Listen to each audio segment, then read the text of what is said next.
Hello student, welcome once again. बच्चों, इस video में हम लोग एक्सरसाइज 7C का जो 21 नंबर का क्वेश्चन है इसे सॉल्व करेंगे। आपको डायग्राम लगभग सिमिलर दिख रहा होगा और उसी टाइप से बनेगा भी। बस थोड़ा सा यहाँ पर फर्क क्या है, पिछले बार हमको ये दोनों एंगल को इक्वल प्रूव करना था। इस बार हमको क्या बोल दिया है ना कि ये दोनों लाइन पैरेलल हैं, उसी तरीके से EF और ये जो नीचे का BC है ये दोनों भी आपस में पैरेलल हैं। तो हमको ये शो करना है कि यहाँ पर जो एंगल बन रहा है B में और यहाँ पर जो एंगल बन रहा है E में, इन दोनों का अगर हम लोग सम निकालेंगे तो 180 डिग्री निकलेगा। तो फिर से वही बात हो गया कि ये हमारा ऑस्ट्रेलिया में है और ये हमारा इंडिया में है। तो भैया इतना दूर दूर का तो कोई रिलेशन हो नहीं रहा है, यहाँ पर रिलेट आपस में हो नहीं सक रहे हैं। तो हम लोग कुछ ऐसा इसमें कड़ी जोड़ देंगे जिससे ये दोनों आपस में रिलेट हो सके। अगर ये दोनों आपस में हम लोग रिलेट कर दिए तो आसानी से हम लोग इन दोनों का सम फिर 180 बना सकते हैं। तो हम जानते हैं कि रिलेट करने के लिए क्या करना पड़ता है, वहाँ पर कुछ ना कुछ हमको कंस्ट्रक्शन करना पड़ता है। तो ये कैसे इसको कंस्ट्रक्ट करेंगे, कहाँ पर होगा, मैं आपको कॉपी में समझा देता हूँ।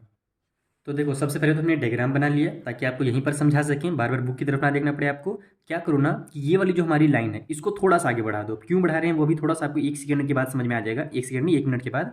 इसको हमने क्या क्या आगे बढ़ा दिया है ना। इसको और आगे बढ़ाना तो बढ़ा सकते हो। बाकी इस वाले जो पॉइंट है इसका नाम आप कुछ भी दे दो, जैसे ABCDEF हो गया है तो यहाँ पर G कर देते हैं हम लोग, ठीक। और इस बार केवल एक ही सेट बढ़ाओ, आपको दोनों सेट बढ़ाने की जरूरत भी नहीं पड़ने वाली। क्यों नहीं पड़ेगी वो समझो। अब आप यहाँ पर जो हमारा एंगल बन रहा है और यहाँ पर जो एंगल बन रहा है, दोनों देखो आप साफ साफ करस्पॉन्डिंग एंगल है, यानी कि दोनों आपस में इक्वल हो गए। और ये एंगल का जो सम होगा, हम क्या जानते हैं कि सीधी लाइन पे जो अंदर में एंगल बनते हैं उनको कंसेक्यूटिव इंटीरियर एंगल बोला जाता है। तो ये कंसेक्यूटिव इंटीरियर एंगल का जो सम होता है वो 180 होता है। तो मतलब देखो इन दोनों का भी हमने रिलेशन बना दिया और यहाँ से यहाँ पर भी ये दोनों भी आपस में कोरिलेट हो गए। इसका मतलब क्या है कि हमारा ये दोनों आपस में जुड़ गए। ये जो हमने यहाँ पर बस बना दिया ना, इतने ही का हमको काम था, इतने ही का हमको जरूरत था। तो सिंपल आप पहले तो लिखोगे कि ये जो हमारा AB है और ये हमारा जो EG है ये आपस में क्या है, पैरेलल हैं। और ये जो BC में ये लाइन जो आ रहे हैं ना, ये क्या है, ट्रांसवर्सल का काम कर रहे हैं दोनों में। तो यहाँ लिखो आप AB पैरेलल टू EG, ठीक है। AB और EG क्या आपस में पैरेलल हैं एंड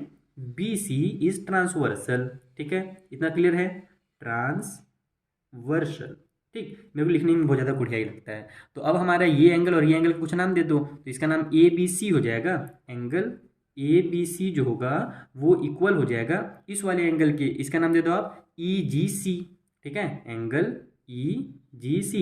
और दोनों आपस में इक्वल क्यों है, क्योंकि करस्पॉन्डिंग एंगल्स हैं। दो पैरेलल लाइन में जब ट्रांसवर्सल कट करता है तो सेम सेम साइड में है ना, सेम सेम जगह पर, जैसे देखो मान लो ये लाइन का ये नीचे का पार्ट है तो ये भी इस लाइन का क्या है, नीचे का पार्ट है। तो नीचे नीचे में जो एंगल बनता है उसको करस्पॉन्डिंग एंगल बोलते हैं। इसको मैंने आपको डिटेल में एकदम इंट्रो वाली वीडियो में समझाया है, वहां से आप डिटेल में समझ सकते हो। तो ये हो जाएगा हमारा करस्पॉन्डिंग एंगल्स, ठीक है। अब क्या है कि इन दोनों को तो हमने रिलेट कर दिया। अब आप ले लो ये दोनों लाइन को, यानी कि यहाँ से इस लाइन को लो, इस लाइन को लो, ये दोनों आपस में पैरेलल है ये हैं और ये जो है हमारा ट्रांसवर्सल का काम कर रहा है। तो इसमें आप लिखो ये हमारा EF पैरेलल टू BC, ठीक है। EF और BC क्या आपस में पैरेलल है, ये हमको क्वेश्चन में ही बोल दिया गया था। और ये जो हमारा EG है इस बार ये क्या कर रहा है, ट्रांसवर्सल का काम कर रहा है। तो एंड EG इज ट्रांसवर्सल, ठीक है। ट्रांस करके छोड़ देता हूँ मैं। तो अब क्या होगा कि यहाँ पर जो एंगल बना और यहाँ पर एंगल बना, दोनों का सम 180 होगा। तो बस ये नाम लिख दो आप कि FEG, ठीक है। ये वाला एंगल हमारा एंगल FEG, उसमें अगर हम लोग प्लस करेंगे या फिर FED भी आप बोल सकते हो इसको, क्योंकि हमको क्वेश्चन में FED ही बोला गया था ना, कहा कि हमारा क्वेश्चन सो दैट ABCDEF बोला गया था। इस वाले जो एंगल का नाम ना क्वेश्चन में DF बोला गया था, तो मैं इसको DEF ही लिखता हूँ।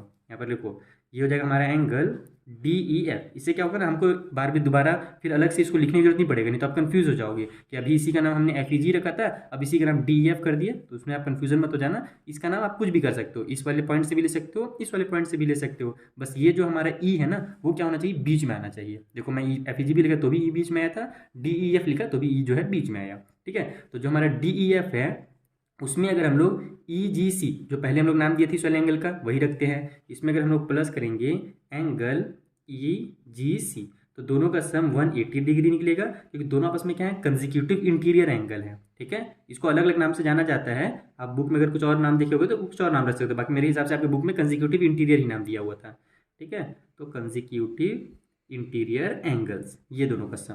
तो अब देखो यहाँ से हमारा ये इक्वेशन नंबर 1 मिल गया, ये हमको इक्वेशन नंबर 2 मिल गया। इधर भी आपके पास EGC है, यहाँ भी आपके पास EGC है। तो बस EGC के बदले आप क्या करो, यहाँ पर ABC लिख दो। तो यहाँ आप लिख दोगे कि फ्रॉम इक्वेशन 1 एंड 2। जो हमारा पहला और दूसरा इक्वेशन है वहाँ से हम लोग क्या करेंगे, ये जो हमारा डी ई एफ था इसको तो रहने ही देते हैं, क्योंकि क्वेश्चन में वो क्या बोला था कि A B C plus D E F जो होगा ये 180 के इक्वल में होगा। तो यहाँ पर आप डी ई एफ को रहने दो, उसके बाद क्या करो, प्लस से साइन लगाओ और ई जी सी के बदले में ए बी सी उतार दो, क्योंकि हम जानते हैं ई जी सी और ए बी सी के आपस में इक्वल है। तो यहाँ प्लस में ए बी सी कर दो और इक्वल हो गया 180 डिग्री। और यही तो प्रूव करना था कि A B C plus E D F sorry D E F equal to 180 degree. बस वहाँ पर आगे पीछे किया था, तो आप चाहो तो लास्ट में इसको आगे पीछे भी लिख सकते हो, क्योंकि हम जानते हैं 2+3 लिखो या 3+2 लिखो बात एक ही होता है। तो बस इसको इधर कर दो जैसा क्वेश्चन में दिया हुआ था, D E F equal to 180 degree. बस यही हमारा करना था प्रूफ, और ये हो गया प्रूफ। आई होप आपको ये भी एकदम अच्छे से क्लियर हो गया होगा। कुछ नहीं करना है, जब कभी भी मेरे इस बात को एकदम हमेशा ध्यान रखना है कि जब कभी भी दो एंगल ज़्यादा दूर पे हो, यानी कि उनके में आपस में कोई भी रिलेट हम नहीं कर पा रहे हैं ना, तब कुछ ऐसा एंगल बना दो जो उन दोनों को आपस में जोड़ सके। जैसे मैंने यहाँ पर एंगल जी बना दिया जिसने इन दोनों को भी जोड़ा और ये दोनों जुड़ गए, और जब इस तरीके से जुड़ जाते हैं तो मतलब ये दोनों भी आपस में क्या हो जाते हैं, रिलेट हो ही जाते हैं। तो बस वही काम करना है। 21 और 20 नंबर जो हमारा क्वेश्चन था इसमें बेसिक आपको यही सीखना था। चलिए मिलते हैं हम लोग नेक्स्ट वाले वीडियो में, यहाँ पर जो आगे क्वेश्चंस हैं उनको मैं आपको इसी तरीके से सिंपल मेथड में समझा दूंगा। Thank you for watching.